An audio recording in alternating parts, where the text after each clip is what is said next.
Adab. Welcome everyone to the semi-final round of Know Your Nature quiz contest. The beauty of sunset tells us something each day, that another day has ended today. The beauty of sunrise tells us this is the day to stay. The wind blowing on face tells us life is a running race. So get inspired by nature each day to make your own way. Viewers, it's time for me to call on stage my co-anchor, Shreya. Viewers, it's time for us to introduce you our expert. We have with us Mrs. Kanta Agarwal. She herself is a poet. Apart from that, she is the Vice President of Marwari Hindi Pustakalay, Guwahati. Another expert we have with us is none other than Brahmananda Patiri. He is a forest officer and an environmentalist. शरारती से बच्चों का परिचय लेने का time आ गया है। तो टीम एन में है हमारे साथ मृगाक्षी भूया and Deepjyoti Verma. We have with us is none other than Kankana Bhattacharya and Najina Hassan. Team F Shivangi Sankarshan and Jinti Moni Kalita. In the first round, we will present you a glimpse of a tribe dwelling in Arunachal Pradesh. And the tribal community that we'll be discussing today is the Monpa community.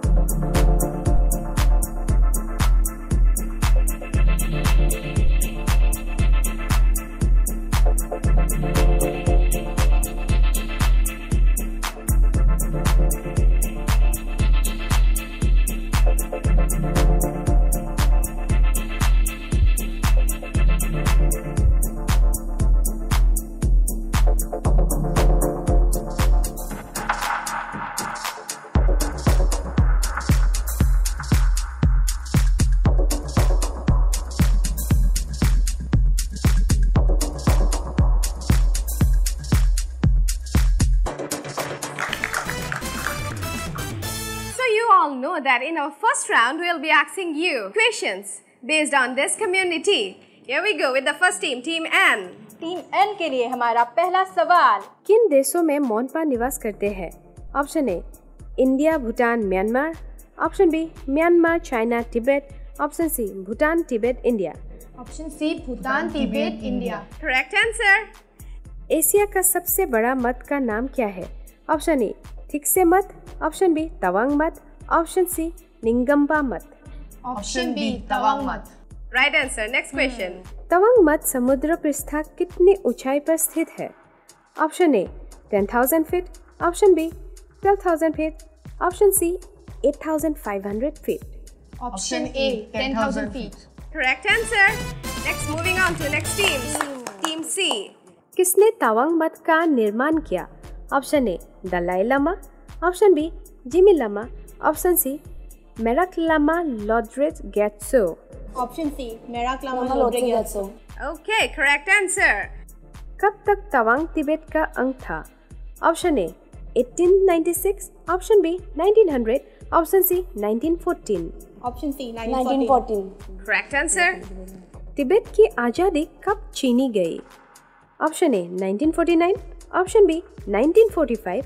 Option C 1950। Option C 1950। Okay, correct answer. Moving on to next team, team F के लिए हमारा पहला सवाल, नेफा का मतलब क्या है? Option A north east frontier association. Option B north east frontier agency.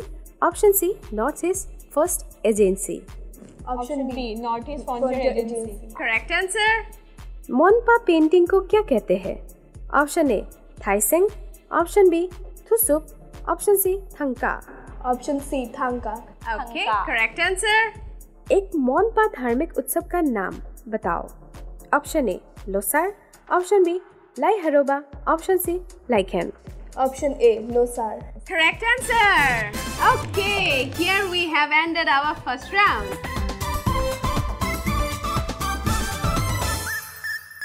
Second round, we all know that it is the poetry round. Each team will be given a poem. At the end of that poem, you have to tell the summary, and then our expert will ask you questions based on that poem. Computer ji play कीजिए team N के लिए पहला कविता। बसंत, रघुवीर सहाय। पतझड़ के बिखरे पत्तों पर चल आया मधुमास, बहुत दूर से आया साजन दौड़ा दौड़ा, थकी हुई छोटी छोटी सांसों की कंपित पास चली आती हैं ध्वनियां, आती उड़कर गंध बोझ से थकती हुई सुबास। वन की रानी, हरियाली सा भोला अंतर, सरसों के फूलों सी जिसकी खिली जवानी, पकी फसल सा गरुआ गदराया जिसका तन, अपने प्रिय को आता देख लजाई जाती। गरम गुलाबी शर्माहट सा हल्का जाड़ा, स्निग्ध गेहूं गालों पर कानों तक चढ़ती लाली जैसा फैल रहा है। We would like to move on to our expert. तो सबसे पहले आप इसका चलिए सारांश ही बोल दीजिए। उन्होंने कहा है कि वसंत आ चुका है क्योंकि पेड़ों से पत्ते झड़ के गिरे हुए हैं। दूर के प्रवासी पक्षियां वसंत के आनंद लेने के लिए आए हुए हैं, जिन्हें साजन कहा गया है। वे लोग बहुत थकी हुई है और जिनकी सांसों की कांपती हुई ध्वनियां हमें सुनने को मिलती है।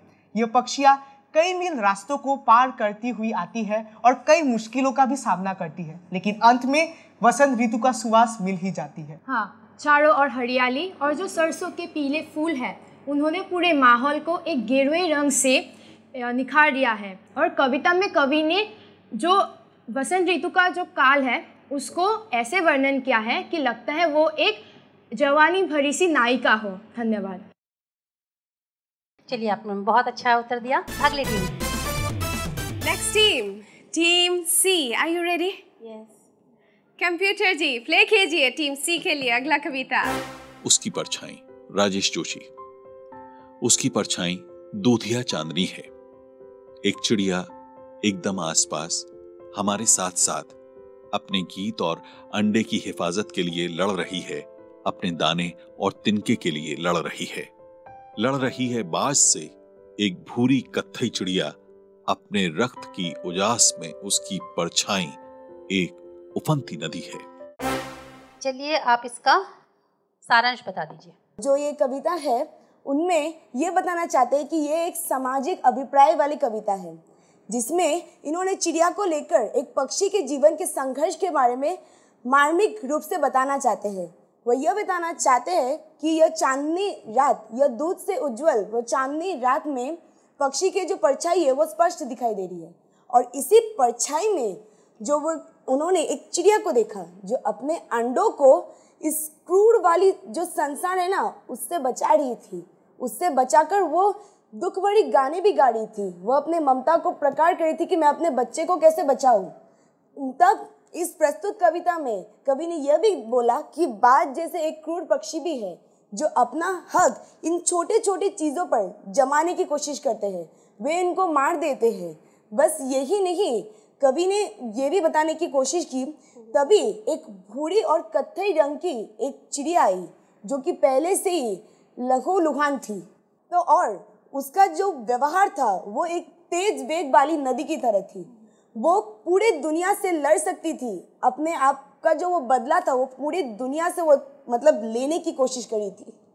अगर इस चिड़िया की तुलना हम मनुष्य से करें तो इस कविता का क्या अर्थ निकलता है? सबसे पहले तो इसका भावार्थ अगर एक लाइन में बोला जाए तो यह एक भेदभाव की तरह है। जो ज़्यादा क्षमता वाले, अगर वास्तविक रूप से देखा जाए, जो ज़्यादा क्षमता वाले लोग हैं वो कम क्षमता वाले लोगों पर अत्याचार करते हैं, उन पर अपना हक जमाने की कोशिश करते हैं। Well said, Team C. Now it's time for Team F. Are you ready? Okay, computer ji play कीजिए टीम F के लिए अगला कविता। निराला। सखी बसंत आया, भरा हर्ष वन के मन, नवोत्कर्ष छाया, किस लय वसना नववय लतिका, मिली मधुर प्रिय उर तरुपतिका, मधुप वृंद बंदी पिक स्वर नभ सरसाया, लता मुकुल हार गंध मार भर, बही पवन बंद मंद मंद तर, जागी नयनों में वन यौवन की माया, सखी बसंत आया। आप पहले सारांश बता दीजिए कविता का। उन्होंने यह बात को बहुत खूबसूरती से दर्शाया है कि वसंत आने से वन में कितना एक उल्लास छा जाता है, कितना नया रंग आ जाता है, सभी वन में एक नया उत्कर्ष छा जाता है। और इस वन में पूरे नए नए शाखाएं जो है पत्ते रूपी कपड़ों को पहनकर अपने जो प्रिय प्रिय पेड़ है उनको गले लग जाते हैं। कोयल और मधुमक्खी और फिर भौरे की आवाज़ से पूरे आकाश गूंज उठते हैं। उनमें एक नया स्वर होता है, नई उत्साह होती है और वन की आँखों में एक नई उल्लास होती है, उनके आँखों में एक खुशी होती है। और प्रकृति हमें ये संदेश देती है कि जिस तरह वो वसंत तक पहुँचने के लिए अनेक ऋतुएं सहती है, उसी तरह हमें भी कामयाबी पाने के लिए, खुशी पाने के लिए अनेक कठिनाई सहनी पड़ती है। धन्यवाद। बहुत सुंदर व्याख्या की है। कुछ शब्दों के अर्थ मैं आपको पूछती हूँ। पिक का अर्थ बता दीजिए। कोयल। ये बताइए कि सूर्यकांत त्रिपाठी निराला का जन्मदिवस कब आता है? वसंत पंचमी। ठीक है, चलिए। Thank you, ma'am. Okay, now it's time for us to know the scores of second round. Team N को मिले हैं 24 points. टीम सी ने स्कोर किया है 26 points.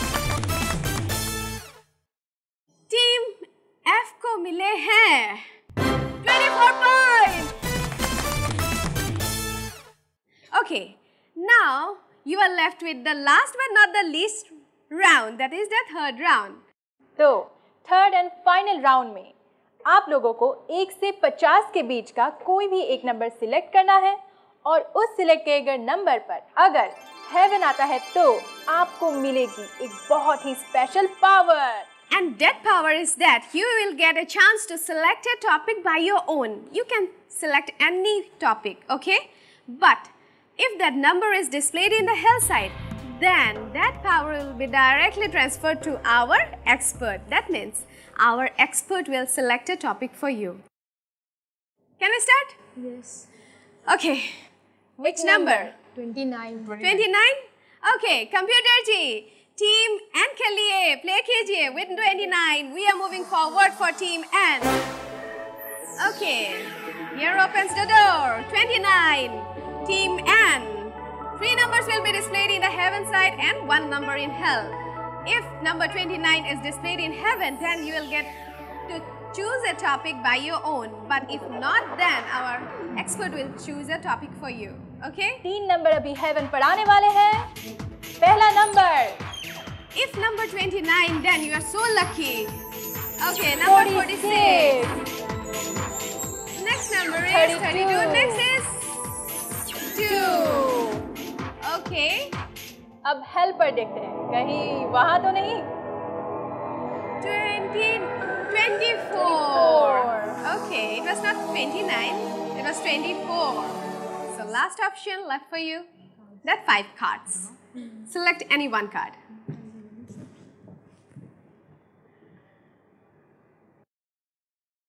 Topic that you have selected is fight against animal testing. Animal testing या animal experimentation है non human animals अर्थात इंसानों को छोड़कर बाकी सारे जीव जंतुओं का लैब्स में एक्सपेरिमेंट्स करना बायोलॉजिकल रिसर्चर्स के लिए।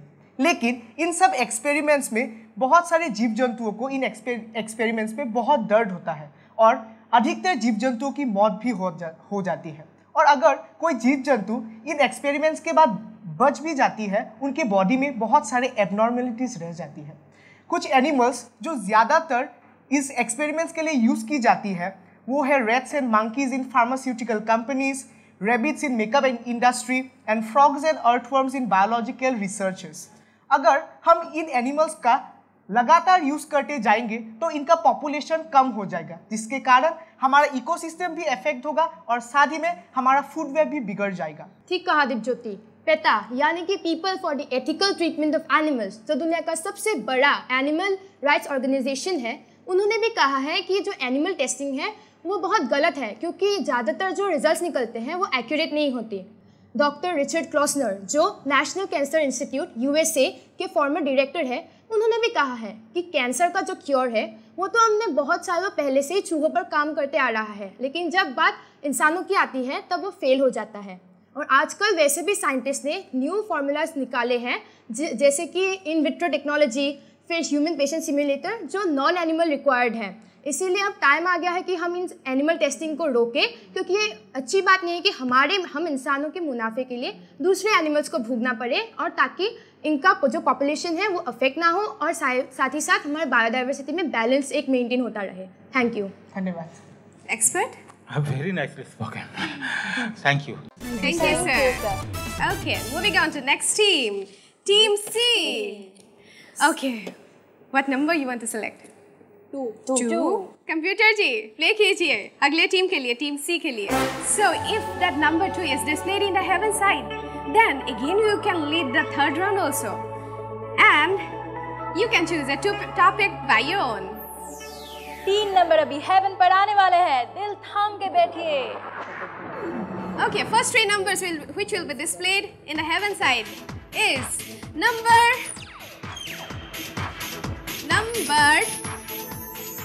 39, number 28. Next is 2. Oh, it's 17. अब हेल्प पर देखते हैं। 2 अगर आ गया तो okay, it's number 6. So no number 2 was displayed in the heaven side nor in hell. जैसे कि इस राउंड का नियम ही है, अगर नहीं हुआ तो you are left with that 5 cards. Select any one card. Okay. Team C को मिला है जो topic, and the topic is the high altitude forest life of Arunachal Pradesh. Arunachal Pradesh को कहा जाता है उगते सूर्य का पर्वत। अरुणाचल प्रदेश की इसी खासियत के कारण ही तो ये इतने पर्यटकों को अपने ओर आकर्षित करता है। बस यही नहीं, अरुणाचल प्रदेश की और कई सारे खासियत है, जैसे कि It occupies the largest area among the other states in the northeastern part of India. Not only this, the forest of Arunachal Pradesh is famous for its lot of flora and fauna. Living in this incredible clearing of nature are the colorful and vibrant tribes of Arunachal Pradesh, for which the forest and wildlife are of special significance.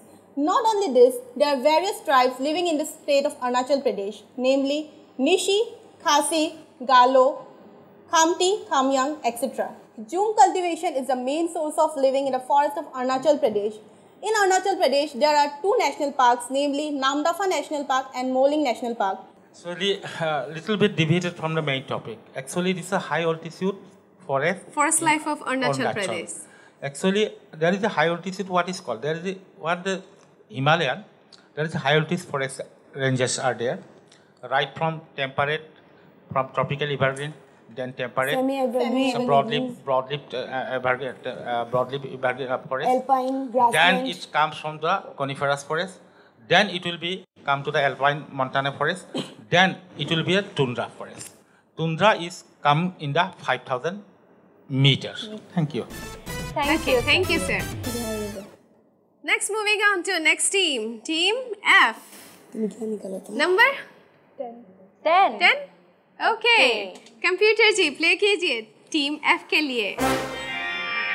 Okay, number 10 might be lucky for you. If it brings that special power for you, then you can break the tie. Also lead this episode. Okay, आगे बढ़ते हैं number 10 के साथ. 3 number haven पर आने वाले हैं और 1 नंबर हेल पर आने वाले हैं. Anything might happen, no Shreya? Because this is the semi-final round. Yes. पहला नंबर जो हेवन पर आने वाला है. नंबर 10 भी हो सकता है पहला नंबर, और नहीं भी हो सकता है. 45, 22 and number 14. 45, 22, 14. No number 10 in the heaven side. Helper. Okay, number 10. Oh, number 26. Okay. 26 number in the hell side. So you are left with the last option, and the last option is that the 5 cards. कोई भी एक card select करो.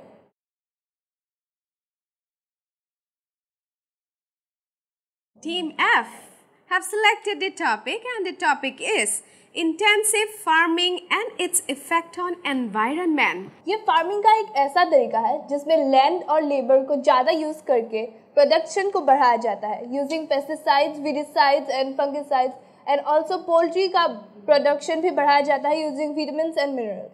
तो इससे पर्यावरण को क्या फ़र्क पड़ेगा? इससे पर्यावरण को बहुत एडवांटेजेस भी मिलता है और बहुत डिसएडवांटेजेस भी मिलता है। एडवांटेजेस का पहला है मोर प्रोडक्शन, मोर यील्ड, मोर क्रॉप, और हाई प्रोडक्शन से एक्सट्रीम यील्ड होगा। फिर ज़्यादा क्रॉप होने से हमारा जो फूड है, फूड का क्वांटिटी भी बढ़ेगा।